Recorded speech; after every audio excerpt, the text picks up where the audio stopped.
Bonus football. We are in day 6 of the 27 days of football, which means it's Tuesday night, which means Maction is back. Steve and Andress with Brett Gibbons breaking down the 2-game slate here on Tuesday night in college football between Ball State and Kent State, Buffalo and Ohio. Gibbons, this is right up your wheelhouse, man. Your neck of the woods. Yes, it is. I'm a Maction graduate. I used to work the MAC games when they were 35 degrees on a Tuesday night between Bowling Green and whoever came to town. Boy, I'm excited for this. Ready for some Tuesday night football. Before we get into the games, like, how much of a home field advantage is there on a Tuesday night in the MAC? That's really hard to handicap because 0 due to the atmosphere, but also you're going to weird places like Kent, Ohio, or Athens, or, the outskirts of Buffalo, or Muncie, Illinois, like Bowling Green, Ohio, Kalamazoo, Michigan, you name it, and they're just weird places. So it's a tough handicap. I'm probably just going to factor the default home field advantage in there, whatever Sagarin has put up on his site. I think it's 1.82 points as of this week. But expect the unexpected with these games.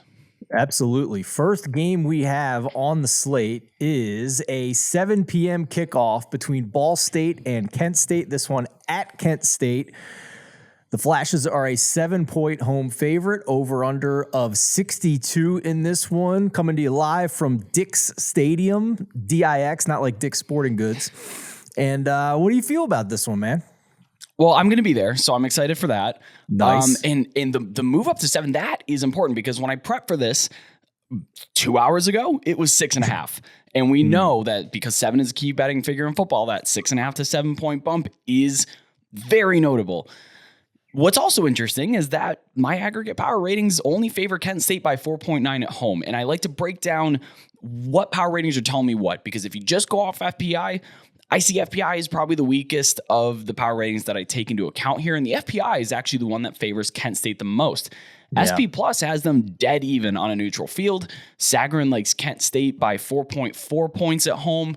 So these kind of sharper, more built out power ratings are favoring Kent State by fewer points than they're favored for. But the market really likes Kent State because this number was at it opened at 5.5. It dropped down to 4.5 as of Sunday afternoon, and we see it full charge up to 7. So is Ball State going to be missing a key part of their offense or defense? Maybe. Are other power ratings saying other things?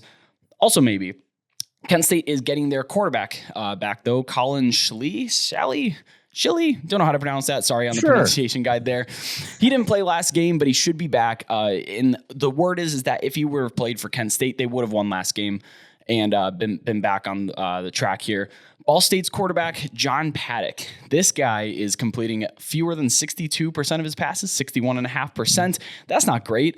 14 touchdowns, 9 interceptions, and yet Ball State is still a top 30 pass rate offense. Like, they don't have a very skilled quarterback, but they're still throwing the heck out of the ball. That's interesting to me. It's an interesting choice. They're a much more efficient rushing team. They have a player, Carson Steele. He's kind of a do-it-all guy, has over 1,000 scrimmage yards and 9 touchdowns on the season. The popular pick for this game that I've seen around is betting the over 62 points. Sure, things get kind of weird in Maction. These two teams don't field defenses. Kent State's is one of the worst metrically in the nation, and Ball State's is not too far behind that. Closing line value on Kent State, that's well gone, especially now that we've hit 7. I think I'm going to zag. A lot of those sharper ratings are leaning Ball State, but the market is moving toward Kent State. And now that's hit that 7 mark, maybe even 7.5 if you want to wait a little bit closer till kickoff. I'm okay with that. Kent State's defense is really just that bad, and the best player on the field is wearing red for Ball State. That's Carson Steele. So I think if it's going to be this big back-and-forth shootout where neither defense is getting any stops, I think I might lean the underdog if it goes over a touchdown. Quick question for those uninitiated. Where is Kent State? It's by Akron. So if you're looking at Ohio, it's in northeast Ohio, a little bit farther east of there. It's in the middle of somewhere. It's a nice school, nice campus. A lot of people local to me here in Cleveland go there.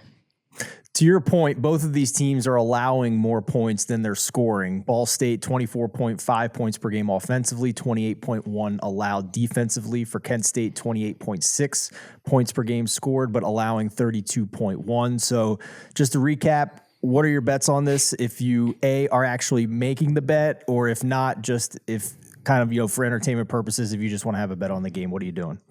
Well, now that it's hit 7, I am going to go put a ticket in for Ball State. I'm going to wait a little bit to see if I can get that 7.5, because that market movement's been really strong in the direction of Kent State. Maybe we can get another little half point there.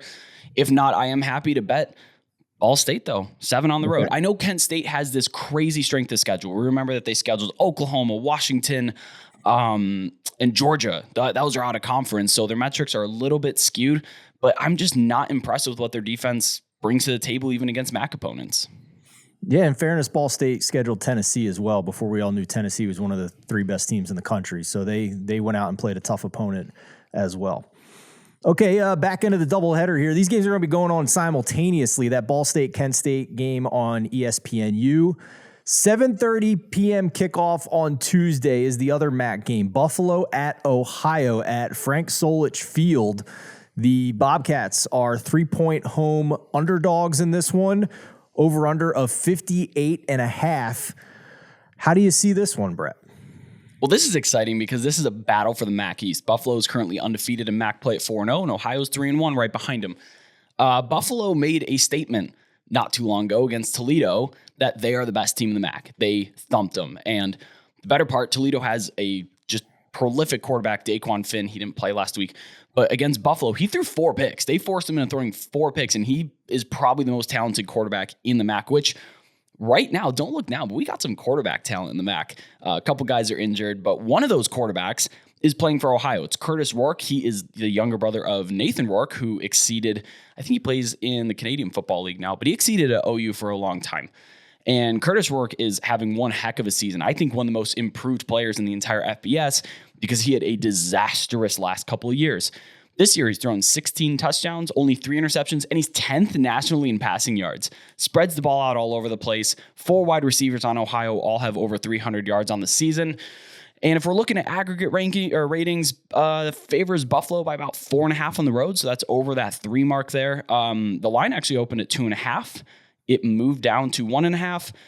And now it's moving through 3. So again, key betting figure, keep an eye on that. That's a very important number if it moves off of it. The Buffalo defense is almost certainly the best MAC defense that Ohio has seen all season. So that's tough. And the Bulls are really good in the red zone. They're a 93% red zone conversion rate. That's one of the tops in the nation. And 69% of those trips have resulted in touchdowns. So they're an effective team when they get inside the goal, the red zone. They typically score the ball. And because they're dealing with a talented quarterback and a very good red zone offense, I know their defense is pretty good. I kind of like the over here. If you look at the offenses that Buffalo has held to few points this season, we're talking UMass, probably the worst team in the nation. Bowling Green, just conductor of the struggle bus on offense. Miami, who is down Brett Gabbert, their leading quarterback. And Toledo, where they forced Daquan Finn to throw 4 interceptions. I'm not betting on Curtis Rourke to throw 4 interceptions in this game. I think it goes back and forth. 58.5 isn't some crazy number that we haven't seen Maction hit. So I think I'm going to take the over here. All right. And you mentioned the live movement, just a refresher for the novice bettors out there. When you have a game with line movement going in different directions throughout the week, you mentioned that the early movement was on Ohio to get this under 3, and then we have closer to kickoff, the movement going back towards Buffalo to get back to the key number of 3, maybe going through that 3. Generally speaking, we care more about the line movement closer to kickoff because the limits are raised at that point. There are bigger dollar bets that are moving that number more so than earlier in the week when the limits were lower. Fair? Yeah, and sometimes there's a strategy in place where pro bettors will bet these games early to move the number a little bit while they have the low totals, and they put a little bit of money on that. They move the line, and then they come back stronger on the other side with higher limits and higher bets. And those are the ones you want to pay attention to. So that's why I'm not betting a side here, because the power ratings tell me Buffalo should be favored, and the market's telling me Buffalo should be favored. That's why I kind of like the point total here as opposed to a side. All right. Hope you enjoyed the bonus football here. The regular Lines College Football podcast will be back on Wednesday, looking at the rest of the slate for the week. But hey, first week of action, couldn't go Tuesday night without giving you guys some action out there in the MAC and in Brett's neck of the woods. And enjoy I almost said Penn State. Enjoy the Kent State game, Brett. I sure will. Merry Maxon, everybody.